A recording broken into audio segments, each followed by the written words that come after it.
بني الإسلام على خمس: شهادة أن لا إله إلا الله وأن محمدا رسول الله وإقام الصلاة وإيتاء الزكاة وصوم رمضان وحج البيت من استطاع إليه سبيلا۔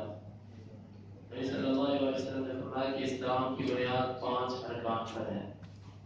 ان میں پہلی چیز 2 گواہیاں دینا کہ اللہ کے سوا معبود کوئی نہیں اور محمد صلی اللہ علیہ وسلم اللہ کے رسول ہیں، اور دوسرا بنیادی رکن جس کو میں بیان کرنا چاہتا ہوں وہ ہے نماز۔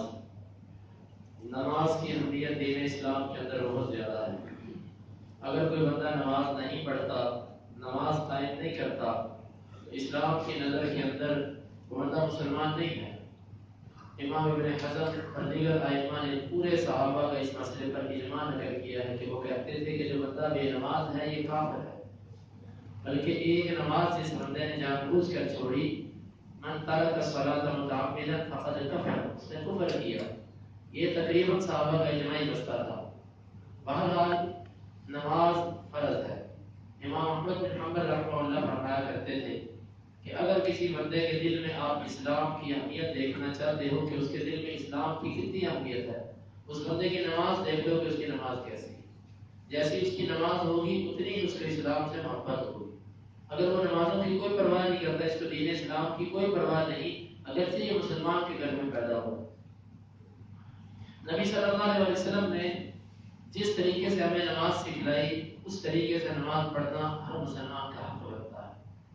ایک حدیث صحیح بخاری کی کہ نبی صلی اللہ علیہ وسلم کے ایک صحابی کے جن کا نام خلاد بن رافع تھا، یہ مسجد میں آئے، نماز پڑھی، اور نماز پڑھنے کے بعد نبی صلی اللہ علیہ وسلم کو سلام کیا۔ آپ نے ان کا آگے سے کہا کہ ارجع فصلی فإنک لم تصلی، آپ واپس چلے جاؤ، نماز دوبارہ پڑھو، آپ نے نماز نہیں پڑھی۔ پھر یہ نماز پڑھ کے آئے، پھر نبی صلی اللہ علیہ وسلم سے سلام کیا، آپ نے پھر وہی جواب دیا کہ واپس چلے جاؤ، آپ نے نماز نہیں پڑھی۔ تیسری دفعہ آئے، نماز پڑھ کے پھر سلام کیا، آپ نے پھر وہی جواب دیا کہ واپس چلے جاؤ، آپ نے نماز نہیں پڑھی۔ یہ پھر کہنے لگے اللہ کے رسول صلی اللہ علیہ وسلم میں اس سے اچھی نماز نہیں پڑھ سکتا، آپ مجھے دکھائیے میں کس طرح نماز پڑھوں۔ ان کی نماز کے اندر جو کوتاہی تھی، ابو داؤد کی روایت اس میں یہ لفظ ہے کہ ان کی نماز کے اندر طمانینت نہیں تھی، یعنی ٹھہراؤ نہیں تھا، جلدی جلدی سے رکوع اور سجدہ کرتے تھے۔ نبی صلی اللہ علیہ وسلم نے فرمایا تیری نماز نہیں ہوئی۔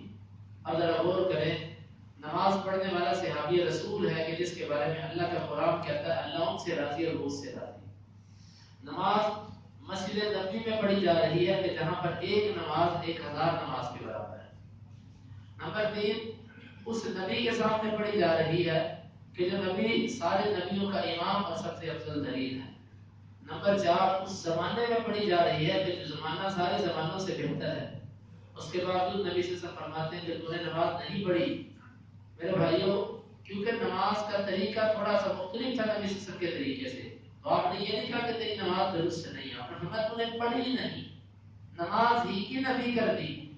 معلوم یہ ہوا کہ نمازیں اگر نبی صلی اللہ علیہ وسلم کے طریقے پر نہ ہوئی تو اللہ کے ہم نہیں شمار کی جائیں گی۔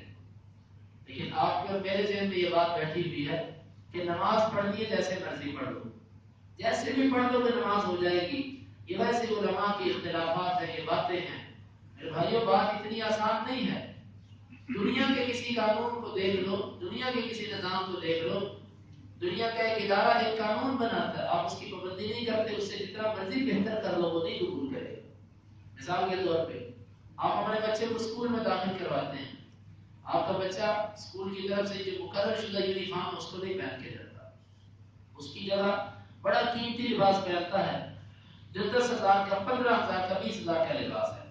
اسکول کی طرف سے جو اس کو بوٹ لگے تھے وہ نہیں پہنتا، اس سے زیادہ قیمتی اور کلر کے بوٹ پہن لیتا ہے، اور اسی طرح سر پہ بڑی مہنگی قسم کی ٹوپی پہن لیتا ہے، اور بڑا قیمتی قسم کی گھڑی ہاتھ پہ باندھ لیتا ہے، اور جا کر وہ اسکول کے گیٹ پر کھڑا ہو جائے، گیٹ کیپر سے اندر جانے دے گا؟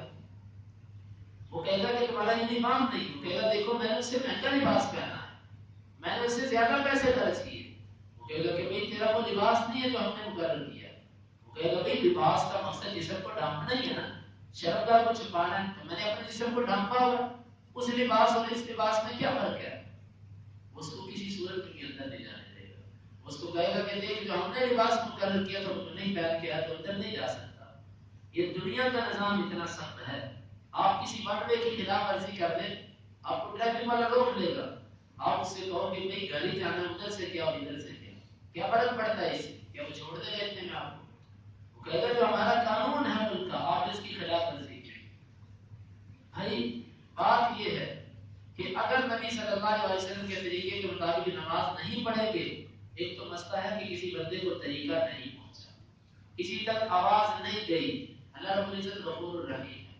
لیکن جہاں تک نماز نبی صلی اللہ علیہ وسلم کے طریقے کا مسئلہ ہے، جان بوجھ کر ایک بندہ نظر انداز کرتا ہے اور اس پر توجہ نہیں دیتا، وہ نماز سیکھنے کی کوشش نہیں کرتا، تو دیکھو اگر صحابی کو نبی کہہ سکتے ہیں کہ تیری نماز نہیں ہوئی تو میں اور آپ کیا چیز.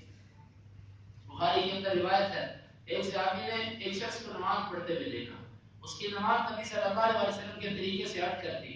انہوں نے کہا کہ لو مت علی غیر الفطرۃ التي فطر اللہ علیہ محمد، اگر تو اس نماز پر مر گیا جس طریقے سے تو نماز پڑھ رہا ہے تو تو اس طریقے پر نہیں مرے گا جس طریقے پر اللہ نے محمد صلی اللہ علیہ وسلم کو پیدا کیا. تیرا طریقہ جدا ہوگا. گویا کہ نماز کا طریقہ اگر محمدی نہیں تو صحابہ یہ کہا کرتے تھے تو اس فطرت پر نہیں جس فطرت پہ اللہ نے محمد صلی اللہ علیہ وسلم کو پیدا کیا.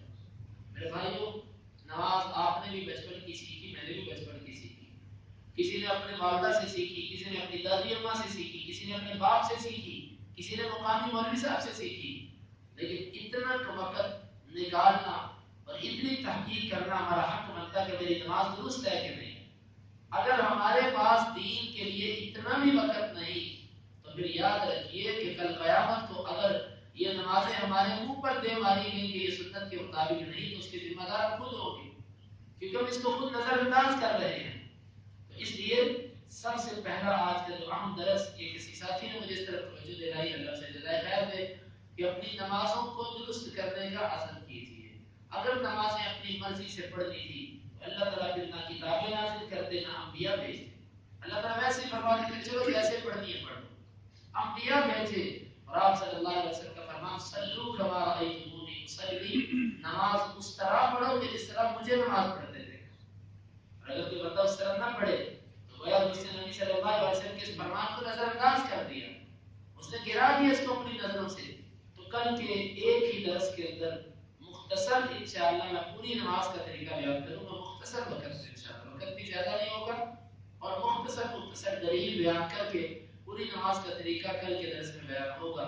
اس لیے آپ خود بھی عزم کیجئے، کوشش بھی کیجئے اور اللہ رب العزت سے توفیق بھی مانگیے کہ اللہ ہم تجھ سے وہ نماز پڑھنے کا طریقہ مانگتے ہیں کہ جو نماز سے نبی صلی اللہ علیہ وسلم نے پڑھی.